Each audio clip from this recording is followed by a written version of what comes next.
মটকামালাই খেয়ে ঢুকলাম মেলা। আগেও একবার ঠাকুর বাড়ি এসেছিলাম স্কুলে পড়াকালে স্কলারশিপ ফর্মে MLA সাইনের জন্য, আর এই এলাম। আমার যেহেতু আগে একবার আসা আছে সেজন্য আমি সোমকে চিনিয়ে নিয়ে যাচ্ছি। মেলায় ঢোকার আগে রাস্তার দুধারে অনেক দোকান বসেছিল। মেলার মেন গেট পার করে প্রথমেই গেলাম কামনা সাগর দেখতে। দুদিন আগেই হাজার হাজার পুণ্যার্থী এখানেই স্নান করেছে। তারপর সেখানে দুটো ছবি তুলে নিয়ে গেলাম ঠাকুরবাড়ির মন্দির দর্শনে। মন্দির দেখা হয়ে গেলে ঢুকলাম মেলায়। এত বড় মেলা এর আগে মনে হচ্ছিল গোবরডাঙ্গা গোষ্ঠ বিহারী মেলার থেকেও হয়তো বড়।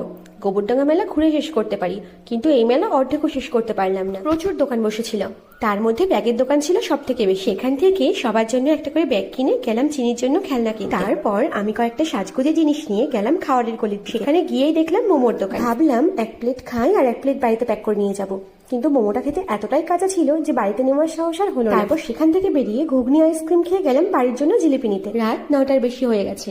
গ্যারেজ থেকে গাড়ি নিয়ে বেরিয়ে পড়লাম। ভাবলাম যাওয়ার সময় গাইঘাটা হয়ে যায়, রাস্তা তো চিনি না,